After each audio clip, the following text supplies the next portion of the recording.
শিক্ষকবৃন্দ আছে, কর্মচারী আছে, আমি সবার জন্য দোয়া করি যে তারা ইচ্ছা করলে গান দিতে পারত, সেখানে মাহফিল দিয়েছে।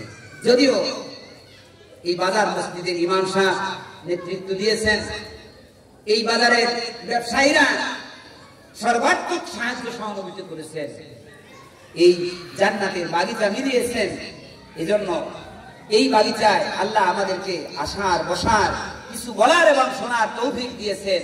আবারও বলি আলহামদুলিল্লাহ। জিকির করি লা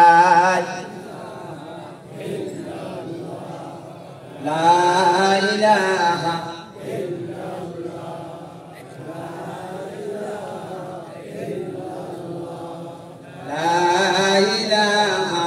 ইল্লাল্লাহ,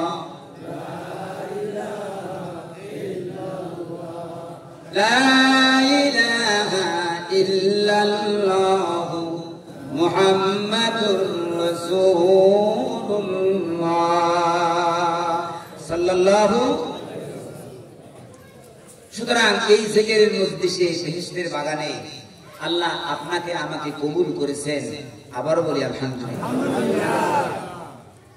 আদম আলাইহিস সালাম থেকে শুরু করে মুহাম্মদুর রাসূলুল্লাহ সাল্লাল্লাহু আলাইহি ওয়াসাল্লাম পর্যন্ত লক্ষ লক্ষ পয়গম্বর সবাই কিন্তু শুকরগুজার বান্দা ছিলেন। জোরে বলেন সুবহানাল্লাহ।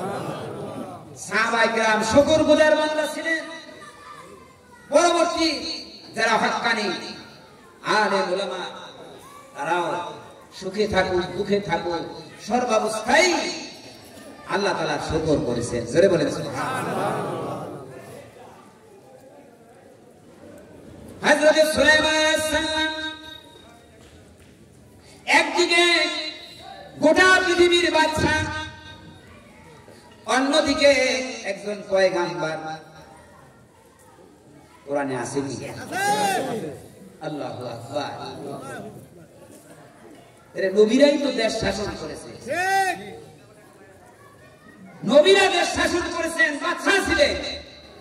এখন আলেম ওলামারা দেশ শাসন করবে এই কথা বললেই কেন বলেন যে রাজনীতি হারাম? নাউযুবিল্লাহ। কোরআন শরীফের মধ্যে তো একটা সূরার নাম আছে সূরা মুলক। মুলক মানে রাষ্ট্র। রাষ্ট্র সম্পর্কে যদি সূরা থাকে, রাষ্ট্র পরিচালনা সম্পর্কে কথাবার্তা নাই। কেন বলেন যে কোরআন শরীফে রাজনীতি নাই, ইসলামে রাজনীতি নাই, আমরা রাজনীতি করি না? ভণ্ডামি ছাড়ান দেয়, কোরআনে কোনো কিছু বাদ দেয় না। জোরে বলেন সুবহানাল্লাহ। নবী সুলাইমান আলাইহিস সালাম সারা পৃথিবীর বাদশা ছিলেন, সারা পৃথিবী শাসন করেছেন। আল্লাহ রাব্বুল আলামিন তাকে সেই যোগ্যতা, দক্ষতা, ক্ষমতা দান করেছেন। বলেন সুবহানাল্লাহ। নবী সুলাইমান আলাইহিস সালাম একজন পয়গম্বরের সন্তান। জোরে বলেন সুবহানাল্লাহ। কার সন্তান? কোন পয়গম্বর? হ্যাঁ, দুই একজন সচেতন মানুষ আছে। নবী দাউদ আলাইহিস সালামের সন্তান সুলাইমান আলাইহিস সালাম। কোরআন 4 কিতাবে এক কিতাব জাবুর হযরত দাউদ আলাইহিস সালামের প্রতি অবতীর্ণ হয়েছে। সেই দাউদ আলাইহিস সালামের ছেলে, দাউদ আলাইহিস সালামও বাদশা ছিলেন, নবী ছিলেন। তার ছেলে গোটা পৃথিবীর বাদশা ছিলেন, আবার পয়গম্বর ছিলেন, নবী ছিলেন। জোরে বলেন সুবহানাল্লাহ।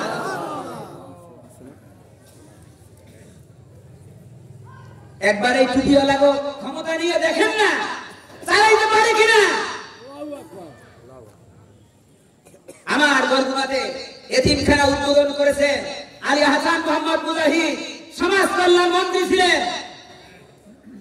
আমার বরগুনার ডিসি সাহেব গিয়ে বললেন যে স্যার, আপনার যারা মেহমান আছে সার্কিট হাউসে আপনাদের দাওয়াত আমরা আয়োজন করতেছি। আলী হাসান মুজাহিদ বলতেছে, এরার ফান্ডের টাকা ভাঙ্গা 1 টাকায় 10 টাকা ভাউচার করবা, এ খাওয়া আমার খাওয়া লাগবে না। আমি আমার পার্টি অফিসে কেজি স্কুলে যাইয়া ওই ডাইল ভাত খাবো।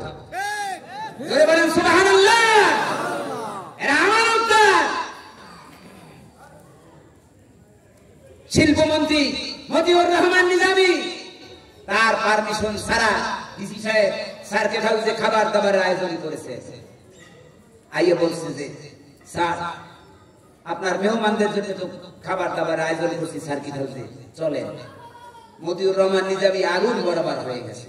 তার পারমিশন নিয়ে তুমি এই এলার ফান্ডের লক্ষ লক্ষ টাকা ভাঙ্গা 1 টাকায় 10 টাকা ভাউচার করবা, কে তোমাকে অনুমতি দিয়েছে? ডিসি তখন থরথর থরথর কাঁপতেছে। স্যার ক্ষমা প্রার্থী।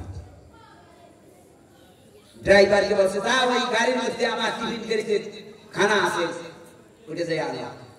গাড়িওয়ালা যাইয়ে টিফিন গাড়ি আনছে, স্যারকে খাইতে বসে তার নিজের খানা খাইছে। সরকারের এলার ফান্ডের ওই হারাম খানা খায় না। সময়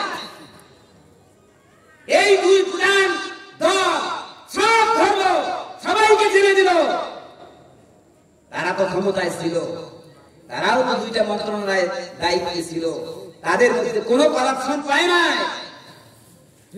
সুতরাং একবার টুহিয়া লাগো, ক্ষমতায় নিয়ে দেখেন না, যদি তারা আমানতের খেয়ানত করে আর দিবেন না। কথা ঠিক কিনা? নবী সুলাইমান আলাইহিস সালাম একদিকে আল্লাহর নবী, অন্যদিকে বাদশা, গোটা দুনিয়ার বাদশা। শুধু মানুষের বাদশা না,